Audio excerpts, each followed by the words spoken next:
I used to think the smell of expensive woodsy cologne on my wife's designer coats was just the scent of our hard earned success. I thought it was the scent of long boardroom meetings, corporate victories, and the beautiful life we spent 7 agonizing years building from absolute nothing. But it turns out it was just the scent of my entire life being burned to the ground while I stood there smiling, holding the match. Before I tell you exactly what I found hidden in the darkest corner of our home, let me ask you a question. Have you ever looked straight into the eyes of the person you fell asleep next to for years, the person who held your hand when you couldn't pay rent, and suddenly realized you were looking at a complete, cold hearted stranger? Drop a comment down below and let me know where you're listening from tonight. I'm sitting here in a very quiet room right now, and I could really use the company. If you believe that real loyalty is something worth fighting for in this crazy world, hit that subscribe button. We have a lot to talk about, and I don't want you to miss how this ends. When Valerie and I first started out, we had nothing but a shared dream and a mattress on the floor of a cramped apartment just outside Boston. The winters in Massachusetts are unforgiving, and I remember nights where the wind would howl against our thin, cracked window panes while we huddled under 3 layers of cheap blankets because we couldn't afford to turn the thermostat past 60 degrees. We survived on cheap instant ramen, sharing a single plastic bowl, dreaming about the day we would finally make something of ourselves. Valerie would look at me with those bright, trusting eyes, holding my rough, calloused hands in her lap, and tell me that she didn't care about the cold or the empty fridge as long as we were facing the world together. Those early years were defined by a raw, unadulterated hustle. We didn't have investors, we didn't have connections, and we certainly didn't have a safety net. Every single dollar we made was immediately funneled back into buying inventory, securing minor shipping routes, and keeping our old sputtering delivery van on the road. I worked 16-hour shifts driving through blinding snowstorms and blinding rain, while Valerie stayed back in our tiny living room, managing the paperwork on a laptop with a broken screen. But even in that freezing, empty apartment, there was a warmth that money could never buy. We had each other. We built our logistics firm brick by brick, pouring our blood, sweat, and every single tear into the foundation. I remember the exact night we finally crossed our first million in revenue. We were sitting on the floor of our brand new, slightly larger office space, surrounded by cardboard boxes and legal documents. Valerie cried on my shoulder, her tears soaking through my faded flannel shirt, and she promised me that no matter how big the world got, no matter how much money we made, it would always be you and me against everyone else. I believed her. I believed her with every fiber of my being, trusting her voice as if it were the only constant truth in my universe. Bunsetto. As the business flourished, our lives transformed in ways we never thought possible. The tiny apartment was replaced by a sprawling custom-built home in an affluent suburban neighborhood, the old van was traded for luxury vehicles, and our schedules became a whirlwind of client dinners, charity galas, and executive meetings. We had successfully achieved the classic American dream, but the sheer volume of our success meant that the daily operations were becoming too massive for just the two of us to handle. Our logistics network was expanding across multiple states, and the complexity of our supply chains required a level of corporate expertise that we simply hadn't acquired yet. We needed someone who understood high-level corporate scaling, international shipping regulations, and aggressive market expansion. That was the exact moment our path crossed with Damien. We met him at a regional logistics convention in downtown Boston, where he was delivering a keynote speech on corporate efficiency and market disruption. Damien was everything the modern corporate world loved: smooth, charismatic, impeccably dressed in custom-tailored Italian suits, and possessing a sharp, fast-talking confidence that could sell ice to an Eskimo. He had an Ivy League pedigree, a track record of turning mid-sized companies into corporate giants, and a reputation for being an absolute shark in negotiation rooms. Valerie was immediately impressed by his presentation, pointing out how his specific strategies could bridge the gaps in our current business model. After a series of formal dinners and extensive background checks, we decided to bring him into our company not just as an employee, but as a high-profile consultant and a minority partner with a small percentage of equity. We genuinely thought he was the missing piece to our puzzle, the catalyst who would take our life's work to the next level. At first, Damien fulfilled every single expectation we had. He was an absolute workhorse, sitting across from us in boardrooms for hours on end, analyzing financial spreadsheets, restructuring our management hierarchy, and optimizing our shipping lanes with surgical precision. But slowly, almost imperceptibly, he began navigating his way out of the strict boundaries of the office and into our deeply personal lives. He became a regular fixture at our Sunday afternoon barbecues, laughing heartily at my jokes, drinking my favorite local craft beer, and complimenting Valerie's cooking with an easy practiced charm that felt incredibly natural. He possessed a rare ability to make everyone in the room feel like they were the most important person in the world. I looked at him like a brother, a true teammate who appreciated the sacrifices we had made to build the company. I trusted him with our life's work, completely blind to the subtle, calculating look that would linger in his eyes whenever I turned my back to check on the grill or walk into the kitchen to grab another round of drinks. But then the air in our home started to shift slowly at first, like a cold draft you can't quite locate but can feel deep in your bones. Valerie began changing in ways that were impossible to ignore, yet incredibly difficult to define in the beginning. It wasn't anything explosive or dramatic. There were no loud screaming arguments, no slammed doors in the middle of the night, and no sudden declarations of unhappiness. Instead, it was a gradual freezing distance that settled over our marriage like a thick, impenetrable fog. The warm, genuine laughter she used to share with me over morning coffee turned into short, forced smiles and hollow, distracted nods. The long, deep conversations we used to have about our future, our dreams, and our personal lives completely vanished, replaced by superficial small talk about company overhead, fuel surcharges, and warehouse capacity.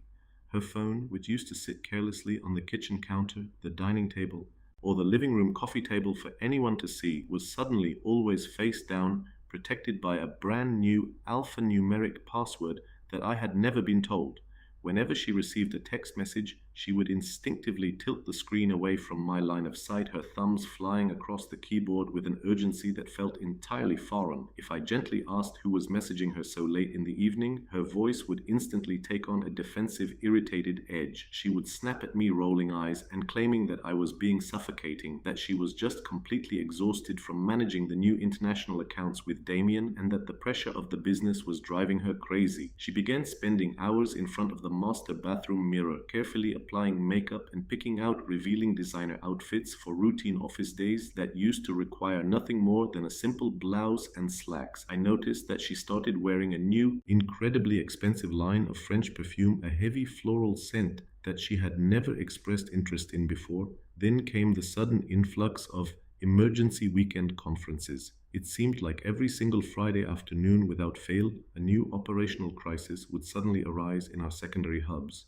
There was always a major high net worth client in New York who needed immediate face to face reassurance from an executive, or a sudden unexpected supply chain disruption in our mid Atlantic facilities that required her and Damien to book a late night flight out of Logan International Airport.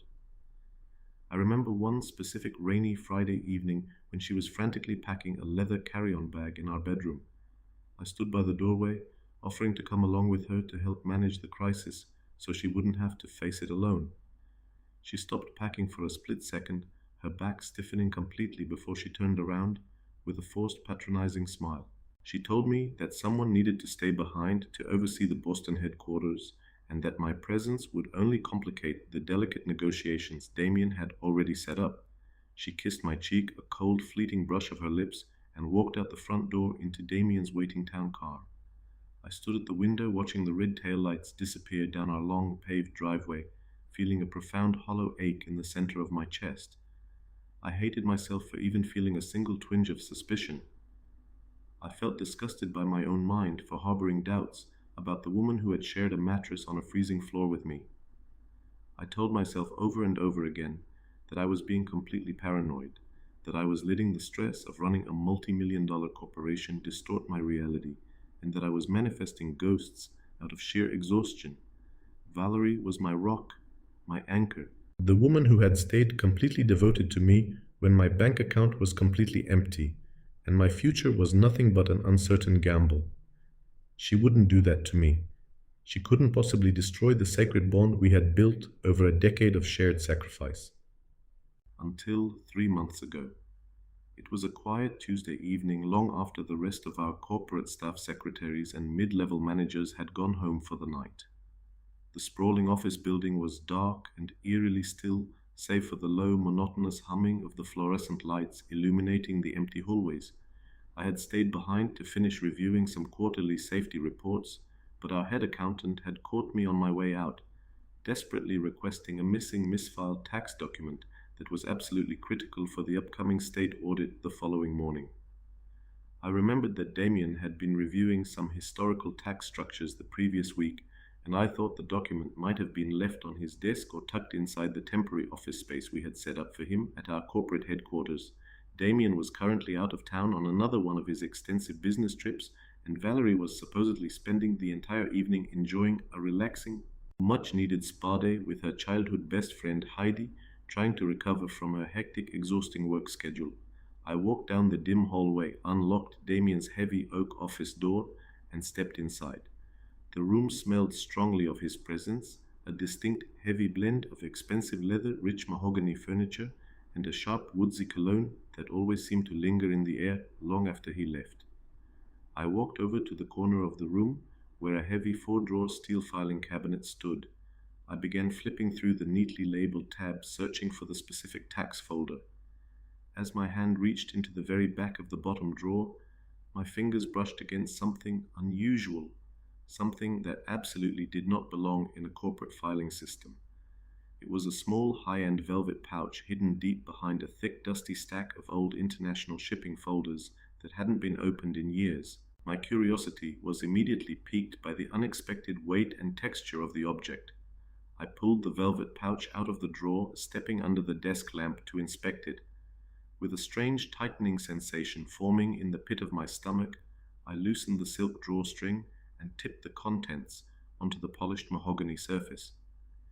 Inside the pouch sat a duplicate set of shiny brass keys attached to a heavy silver keychain, engraved with the logo of an ultra-exclusive luxury high-rise apartment complex located in downtown Boston. It was a residential building that our logistics firm had absolutely no business connections with, situated in a hyper-expensive neighborhood that Valerie and I had never once discussed investing in. But it wasn't just the mysterious keys that made my breath catch violently in my throat, causing the air to turn to ice in my lungs. Wrapped tightly around those brass keys used as a protective cushioning inside the velvet pouch was a distinctive silk emerald scarf. My heart didn't just drop, it stopped beating, completely freezing solid inside my chest. I knew that scarf with an absolute terrifying certainty. I knew the exact weightless texture of the high-end silk, the specific vibrant shade of deep emerald green that caught the light like a gemstone, because I had spent 3 painful weeks tracking it down through an international personal shopper at a boutique in Paris, just to surprise Valerie for our last wedding anniversary. My hands began to shake violently, a tremor rippling up my arms as I picked up the silk and held it against my trembling palm. I lifted it closer to my face, and that was when the final devastating blow landed. The fabric didn't smell like corporate paper or storage dust. It was heavily infused with the faint, unmistakable scent of Valerie's expensive French floral perfume, explicitly mixed with the sharp, woodsy aroma of Damien's signature cologne. The walls of the office felt like they were collapsing inward, the ceiling spinning at a million miles an hour as the reality of the situation crashed through my mind like a tidal wave. Every single red flag, every face-down phone, every emergency conference, every defensive shout, and every cold, distant look suddenly aligned into a picture of absolute calculated betrayal. My mind frantically tried to construct a lie, any pathetic, desperate excuse to protect the woman I loved. I tried to tell myself that maybe she dropped it, maybe it was a mistake. Maybe he was holding it for her, but the cold, heavy brass of those keys resting against my anniversary gift told me the brutal, unvarnished, undeniable truth. They weren't just having an affair, they had leased a secret sanctuary downtown, using our company's success, laughing at my oblivion while I worked myself to the bone to fund their lifestyle. I stood there in the dim light of the office for what felt like hours, the silence of the building pressing down on my eardrums like a physical weight. A blinding, fiery rage flared up in my chest, a primal urge to smash Damien's expensive desk, to tear down his framed degrees, to drive straight to our suburban home and scream the truth until my lungs bled. But as the initial shock began to settle, a cold, calculating clarity washed over me, freezing the anger into something far more dangerous. I realized with absolute precision that if I confronted Valerie right at that moment, she would simply look me in the eyes and lie, weaving another flawless web of manipulation. Damien would use his elite legal team and his deep influence within our board of directors to cover their tracks, manipulate our financial records, and together they would use their combined shares to legally push me out of the very corporation I had built from absolute nothing. If I reacted with emotion, I would lose everything: my marriage, my dignity, and the life's work I had sacrificed my youth to create. They viewed me as the simple, predictable, doting husband who was too blinded by love and business to notice the betrayal occurring right under his own nose. They believed my kindness was weakness, my trust was stupidity, and that I was completely disposable. With slow, deliberate movements, forcing my muscles to obey the ice in my veins, I folded the emerald silk scarf back up with perfect neatness. I placed it carefully back inside the velvet pouch, ensuring it wrapped around the brass keys in the exact same manner as before. I pulled open the bottom drawer of the filing cabinet, sliding the pouch back into the dark, dusty corner behind the old shipping folders, making sure not a single item looked disturbed or out of place. I turned off the desk lamp, stepped out of the office, and locked the oak door behind me, leaving the room exactly as I had found it. I walked out of the silent corporate headquarters into the cool, crisp Massachusetts night air, the towering Boston skyline blurring into streaks of light before my eyes as I unlocked my car. I sat in the driver's seat for a long moment, staring at my reflection in the rearview mirror, watching the warmth completely drain from my eyes. I started the engine and drove back to our large, quiet suburban home in absolute suffocating silence, without turning on the radio or checking my phone. When Valerie finally walked through the front door later that evening, long past midnight, her cheeks were slightly flushed, and her hair was damp, falling in loose waves around her shoulders from what she claimed was a long therapeutic session in the luxury spa's steam room. She had a bright, flawless, entirely relaxed smile on her face as she kicked off her designer heels in the entryway. She noticed me sitting on the living room sofa in the dark, and she walked over with an easy, fluid grace, leaning down to press her lips against my cheek while softly telling me how much she had needed that peaceful day off with Heidi to clear her mind from work. As her lips brushed against my skin, the faint, distinct, and undeniable aroma of that familiar woodsy cologne drifted past my nose, cutting through the floral notes of her perfume. The betrayal was sitting right on my skin, close enough to touch. I forced the muscles in my face to relax into a warm, supportive expression, looked her straight in the eyes without flinching, and told her in a calm, steady voice that I was incredibly glad she finally got some rest, while keeping both of my hands buried deep inside my jacket pockets so she wouldn't see them shaking.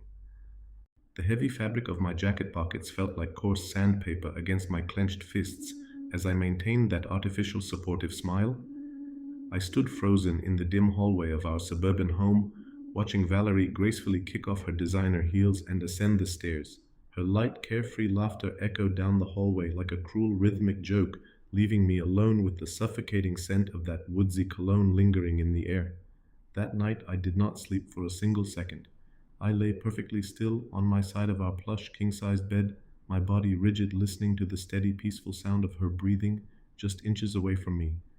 I stared blankly at the complex shadows dancing across the ceiling, cast by the shifting branches of the oak trees outside our window. Every single tick of the grandfather clock out in the hallway sounded like a heavy metallic countdown. In those dark, silent hours, my mind detached itself from my heart, transforming into a pristine, cold courtroom where all love, sentimentality, and history were systematically stripped away. I realized that reacting with an emotional outburst, screaming the truth into the dark, or smashing the furniture would be a massive luxury I simply could not afford. It would play right into their hands, allowing them to paint me as an unhinged, unstable partner, while they legally dismantled my stake in the logistics firm. To protect the empire I had sweated blood to build, I had to become an expert actor in my own home, a silent ghost haunting a life that no longer truly belonged to me. When the sun finally broke through the grey, overcast New England horizon, casting pale, clinical light Across the polished hardwood floors, the grand illusion officially began. I forced myself to wake up before her quietly slipping out of bed to brew her favorite dark roast coffee, placing it neatly on her nightstand, alongside a handwritten note wishing her a productive day at the office. Driving into work that morning, the city of Boston looked entirely different through my windshield monochrome, sharp edged and utterly demanding. The moment my boots stepped through the heavy glass doors of our corporate headquarters, I didn't see colleagues or employees anymore. I saw chess pieces on a board that I was determined to control. I walked past the front receptionist with my usual booming, cheerful greeting, but internally I was drawing a strict perimeter. I needed exactly 90 days to construct an ironclad trap, a period of forced normalcy where every single gesture, word, and smile of mine had to project complete, unquestioning oblivion to keep them off guard. The true agonizing torture of this self imposed silence was the absolute daily proximity of the deception.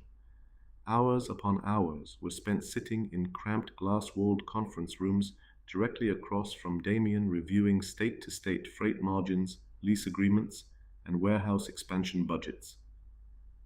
He would lean over the large mahogany table, pointing at growth charts with a heavy gold pen, his voice dripping with that polished Ivy League confidence that had once impressed me, while the sharp, unmistakable scent of his woodsy cologne filled my lungs, making me nauseous.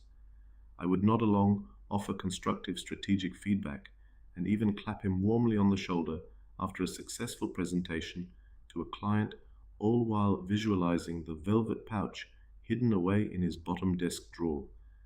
There were agonizing moments when the rage threatened to rip through my throat, moments where my vision went entirely red as I watched him flash a subtle, knowing, patronizing smirk toward Valerie across the room during a meeting. But I would force my fingers to wrap loosely around my coffee mug, taking slow, deliberate breaths, letting the roaring fire inside me freeze into a sharp, absolute focus. Behind this carefully maintained mask of compliance, my real work began only when the office completely emptied out each evening. I hired an independent forensic accountant based out of Rhode Island, a man who had absolutely no ties to our local corporate circle, no friendships within our industry, and who answered only to cold hard cash.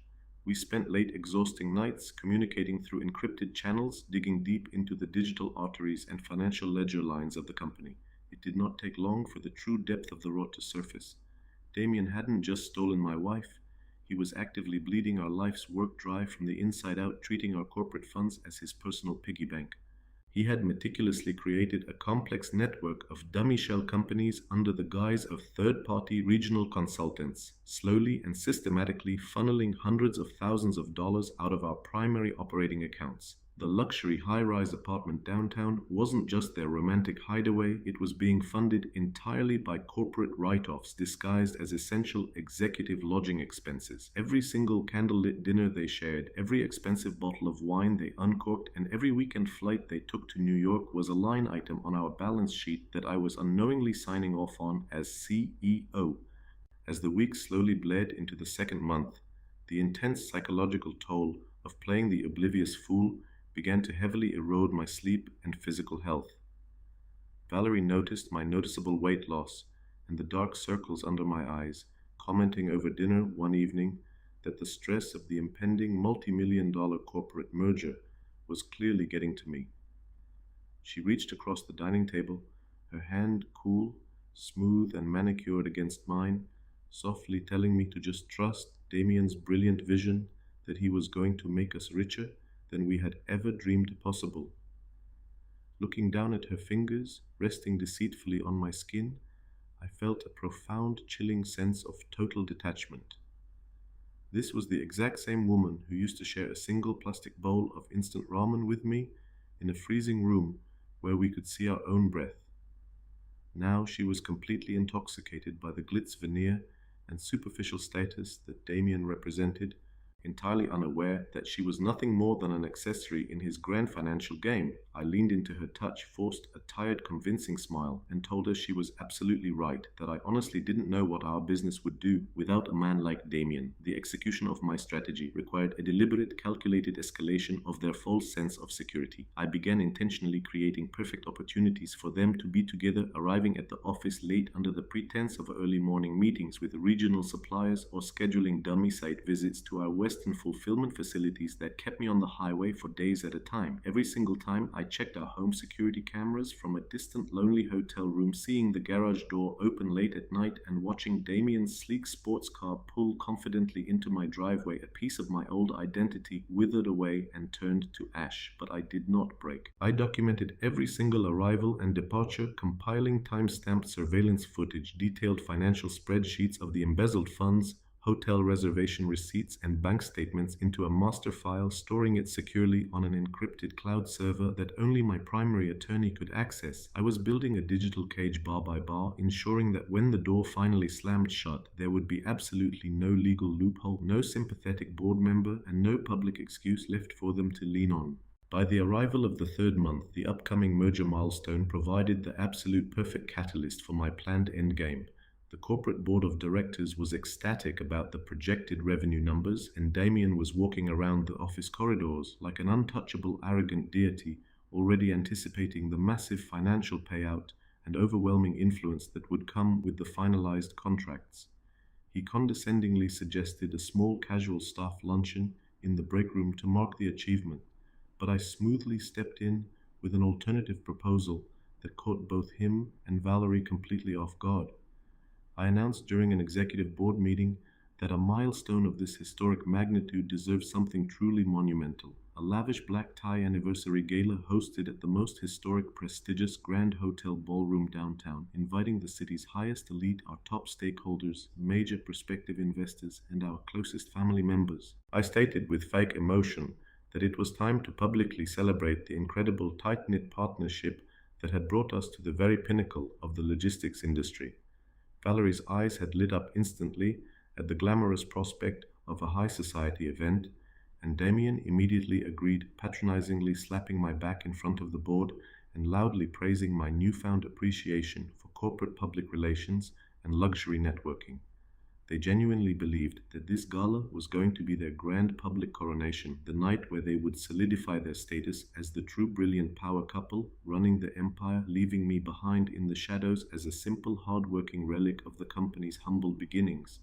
In the final frantic weeks leading up to the massive event, I watched them happily coordinate invitations, catering menus, and seating arrangements, their whispers in the office hallways growing louder, bolder, and more reckless, completely intoxicated by their own perceived genius and my apparent blindness. I spent those exact same days working in secret close collaboration with the hotel's technical director, personally designing and overseeing the multimedia video presentation that would play on the massive panoramic digital screens positioned directly behind the main stage. The afternoon of the gala finally arrived with a heavy, oppressive, and dark overcast that completely blanketed the entire city of Boston, matching the cold, absolute finality settling deep within my chest. I stood alone in front of the full-length mirror in our master dressing room, adjusting the stiff collar of my black tuxedo with perfectly steady, unbothered hands. Valerie walked into the room behind me, a vision of pure, striking elegance in a flowing, custom midnight blue gown that cost more than 3 full months of our rent back in the old apartment. She stepped close to my back, her hands sliding up my chest to straighten my silk bow tie, looking up at me through the mirror with a stunning smile that was beautifully, completely empty. The familiar heavy scent of her expensive floral perfume washed over me in waves, but beneath it, lingering like an invisible toxic stain on the fabric of our entire life, was that sharp, woodsy undertone I had forced myself to live with for 90 agonizing days. I looked down into her eyes deeply, memorizing the exact curves of her smile, knowing with grim satisfaction that it would be the very last time she would ever look at my face without feeling absolute terror. We arrived at the historic hotel just as the heavy rain began to fall in sheets, the valet rushing forward to open the door to a loud barrage of flashing corporate photographers and clinking champagne glasses. Stepping into the grand ballroom, the atmosphere was suffocatingly opulent, filled with live jazz music, towering floral arrangements, and hundreds of wealthy guests dressed in fine silk lace and velvet.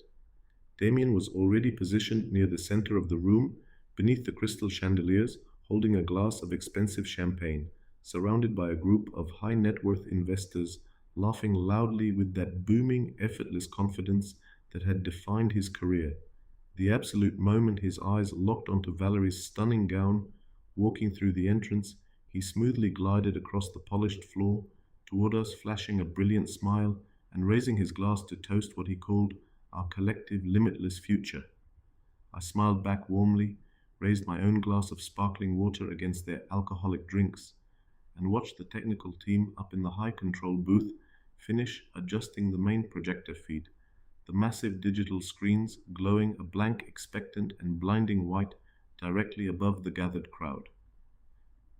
The crystal glass in my hand reflected the blinding illumination of the chandeliers as Damien clinked his drink against my sparkling water, his teeth flashing in a grin that screamed victory. Valerie leaned into his side, just a fraction of an inch, too much an infinitesimal movement that ordinary eyes would have missed, but to me it looked like a mountain moving. I swallowed the cold water, letting it anchor me to the floorboards, while the jazz band transitioned into a slow, smooth rhythm that seemed to orchestrate the entire room's vanity. This was the moment they had envisioned for months, the definitive proof that they had outsmarted the simple founder, outmaneuvered the man who had laid the physical bricks of the company, and effectively inherited the kingdom without winning the war. I excused myself with a polite nod, claiming I needed to review my opening remarks with the stage coordinators, and walked backward out of their golden circle, watching them instantly close the physical gap between them the moment they thought my gaze shifted. Navigating the sea of tuxedos and silk evening gowns, I made my way toward the backstage technician's booth, a hidden alcove overlooking the entire grand ballroom where the true levers of the evening were waiting to be pulled. The technical director, a quiet man I had heavily compensated weeks prior to ensure total compliance without asking questions, looked up from his glowing monitors as I stepped into the shadows. He didn't say a word. He just tapped the control board, showing me the digital cue that stood ready to override the standard marketing reels our corporate PR team had prepared. On his screen, the file sat like an unexploded bomb, carrying the digital weight of 90 days of stolen corporate funds, bank statements, and the quiet destruction of my trust. I gave him a single definitive nod, took a deep, steadying breath that filled my lungs with the scent of hot wiring and machinery, and turned around to walk toward the backstage stairs, gripping the cold metal microphone waiting for me at the podium. The room's chatter began to die down as the house lights dimmed, a hush falling over the hundreds of prominent stakeholders and investors who settled into their velvet-backed chairs, focusing their attention on the main stage. I walked out into the center of the spotlight, the glare completely obscuring the faces in the crowd, leaving only a vast expanse of dark silhouettes and the occasional glint of diamond jewelry. I adjusted the microphone on its stand, the low hum of the audio system vibrating through the soles of my shoes, and looked out toward the specific table where Valerie and Damien sat side by side, their faces illuminated by the soft glow of a table candle. They were both smiling up at me, expressions filled with a patronizing pity, expecting a predictable speech full of humble platitudes, administrative statistics, and generic gratitude for our combined corporate achievements. Good evening, everyone. My voice boomed through the high-fidelity speakers, echoing off the historic gold-leaf ceilings of the ballroom with absolute clarity. 7 years ago, this company was nothing more than a broken-down van, a mattress on a freezing floor, and a promise made between two people who swore that loyalty was the ultimate currency. We believed that if you protect the people who build the foundation with you, the structure will never fall. I paused, letting the weight of the words settle over the room, watching Valerie's smile falter for a fraction of a second as the specific reference to our old apartment registered in her mind. Damien merely raised his glass toward me in a slow, arrogant gesture of mock respect, completely untouchable in his mind. Tonight we are supposed to celebrate a milestone contract, a massive merger that supposedly signifies our peak. But I've learned that sometimes The greatest milestones aren't the ones that build your fortune. They are the ones that reveal who is actively tearing down your walls while sleeping under your roof. Alpha Sinfit. Before a single murmur could ripple through the confused crowd, I pressed the small black clicker concealed in the palm of my right hand, and the massive three-story panoramic digital screens directly behind me flashed from the corporate logo into total deep darkness.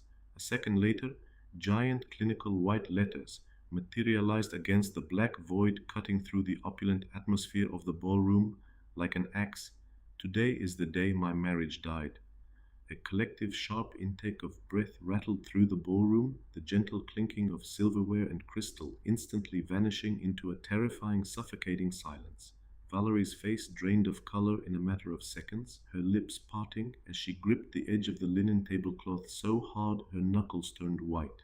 Damien half stood from his chair, his arrogant composure cracking into an expression of sheer corporate panic as his eyes darted from me to the technical booth. But before either of them could move, run from the room, or yell for the power to be cut, I pressed the clicker again, cascading the true cold reality of their betrayal onto the screens for every investor, family member, and board director to witness. The display didn't feature graphic or sensationalized bedroom imagery. Instead, it presented something far more damaging to individuals of their nature, undeniable clinical and administrative proof of their corruption. The screen split into multiple high-definition frames displaying side-by-side ledgers compiled by my forensic accountant that detailed the systematic embezzlement of corporate funds through Damien's shell companies. Right next to the financial numbers were time-stamped, crystal-clear security videos from the luxury high-rise downtown showing Valerie using the duplicate set of keys from the velvet pouch entering the building hand in hand with Damien on the exact dates she had claimed to be at regional conferences or spa days. The public humiliation was absolute, clinical, and unescapable, the whispering among the elite stakeholders rising into a deafening roar of disgust and shock as the true nature of our corporate partners was laid bare. I spent 90 days watching you both rewrite the book, steal from our employees, and turn our life's work into a personal playground. I spoke into the microphone, my voice dropping to a calm, terrifying whisper that carried into every corner of the vast ballroom. Damien was frantically signaling the security staff near the doors, but my legal team had already served the board directors with the official corporate injunctions. Minutes before, I took the stage, freezing his assets and stripping him of his operational authority, effectively immediately. Valerie looked up at me, tears of pure terror and public shame spilling over her perfectly applied makeup, her chest heaving as she realized that her status, her reputation, and her carefully constructed safety net had just been obliterated in front of the entire city. But greed is a funny thing.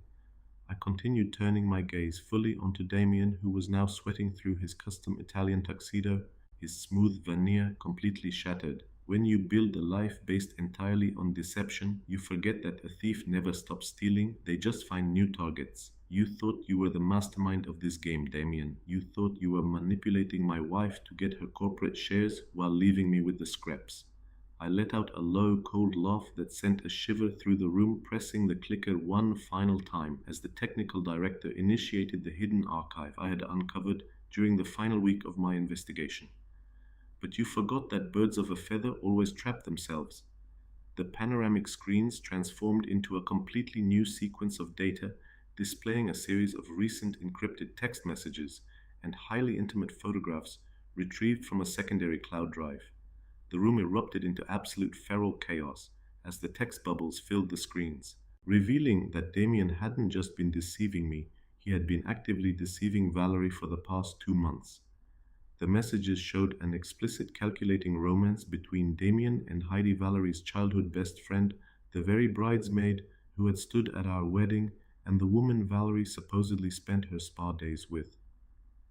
The text chains proved that Damien was using Valerie purely as a stepping stone to secure her shares of the logistics firm explicitly planning to dump her file for a corporate restructuring and flee to Europe with Heidi the exact moment the multi-million-dollar payout from the merger hit his accounts. The reaction inside the ballroom was instantaneous and explosive. Valerie snapped her head toward the side of the room where Heidi was sitting, her grief transforming into an unhinged white-hot fury as she realized she had sacrificed her loyal husband, her integrity, and her entire life for a man who viewed her as nothing more than a temporary tool. She stood up, knocking her crystal champagne glass onto the floor where it shattered into 1,000 glittering pieces, and lunged across the table toward Damien, her hands clawing at his face in a desperate scream of betrayal that echoed louder than any music. The elite crowd stood up in mass confusion, chairs scraping against the hardwood, cell phones raised to record the spectacular downfall of the city's golden couple, while Damien desperately tried to shield his face from the woman he had so ruthlessly manipulated. I stood at the center of the stage, completely detached from the violence and the screaming beneath me, slowly lowering the microphone to the podium as the legal team began entering the ballroom from the main doors, papers in hand. The wooden podium felt steady beneath my palms as I let go of the microphone, leaving it to catch the raw, unfiltered audio of Valerie's screams and the frantic shattering of porcelain below. I stepped away from the spotlight, walking deliberately toward the heavy velvet curtains at the edge of the stage, completely removing myself from the spectacle. Behind the scenes, the air was cool, smelling faintly of old dust and stage weights. I didn't glance back at the panoramic screens that were still broadcasting the digital wreckage of 3 lives. As I reached the exit doors of the historic hotel, my legal team was already fanning out across the ballroom floor, systematically delivering the freezing orders to Damien's pale, scratching hands, and serving Valerie with divorce documents that had been finalized weeks ago in absolute secrecy. Stepping out onto the grand stone portico of the hotel, the cool, rain-slicked air of downtown Boston hit my face like a shock to the system. The heavy downpour had slowed to a gentle cleansing drizzle, washing the city streets clean under the glow of the amber street lamps. For 90 agonizing days, my chest had felt like a vacuum constricted by a freezing weight that made every single breath feel like swallowing glass. But as I watched the valet bring my car around, ignoring the muffled sirens and shouting echoing from inside the lobby doors, a profound quiet stillness settled deep into my bones. The agonizing ache of betrayal hadn't magically vanished, but the suffocating mask I had been forced to wear was finally gone. I took a deep, unrestricted breath of the damp New England air, smelling nothing but wet asphalt and the crisp breeze coming off the harbor, completely free of that woodsy cologne. The legal fallout that followed over the next several weeks was a masterclass in clinical execution. Because my forensic accountant had meticulously documented every single dollar Damien had funneled into his dummy consulting firms, the corporate board of directors voted unanimously to strip him of his minority shares due to gross financial misconduct. He wasn't just fired, he was legally ruined, facing an impending federal investigation for corporate embezzlement that would effectively ensure he would never set foot in an Ivy League boardroom again. Valerie's downfall was equally absolute. The prenuptial agreement we had signed back in our tiny apartment had a strict asset protection clause regarding financial fraud and corporate sabotage. By aligning herself with Damien's schemes, she had legally disqualified herself from the empire we built. She was left with nothing but the midnight blue gown she wore to the gala and the sudden, horrific realization that her childhood best friend and her glamorous lover had used her as a disposable pawn. Looking back at the entire journey from a quiet, sunlit office overlooking the water, I realized that some people are simply seasonal fixtures in your life. They aren't meant to walk across the finish line with you. They are sent to test your foundation, to force you to realize your own worth by showing you exactly what you should never tolerate. I lost a wife, a business partner, and a childhood friend in a single evening, but as I watch our logistics trucks roll out of the central facility under a clear blue sky, I know I finally reclaimed my soul. I survived the cold apartment, I survived the corporate den of wolves, and I am rebuilding my life on a foundation of absolute, unshakable truth. Now that the dust has completely settled over the ruins of that grand ballroom and the legal papers are officially stamped, I spend a lot of time reflecting on the choices I made during those 90 days of silence. A few of my older family members have called me recently, their voices heavy with disapproval, telling me that I handled the situation with a cold, unnecessary cruelty. They argue that public humiliation makes me look just as ruthless and calculating as the people who wronged me, and that a dignified man should have severed the ties quietly behind closed doors without turning a corporate milestone into a public execution. But my friends, our warehouse employees, and the people who actually watched me sweat blood for this company tell me that poetry belongs in the light, and monsters belong in the cage they built for themselves. They believe that exposing the absolute depth of their greed was the only way to ensure true, unyielding justice. I want to put this directly to you because I really value the community we are building together on this channel. Did I go too far by planning that public exposure at the gala, or did I handle a toxic betrayal with the exact level of cold, precise justice it deserved? Would you have played the fool for 3 months to save your life's work, or would you have walked away with your dignity the second you found the keys? Leave your honest thoughts in the comments down below. I read every single one of them, and your perspectives keep me grounded as I start this completely new chapter of my life. If this story reminded you that real loyalty is something you never compromise on, please hit that subscribe button, share this video with someone who needs to hear it, and join our family. Thank you for sitting with me tonight in the dark, and thank you for listening.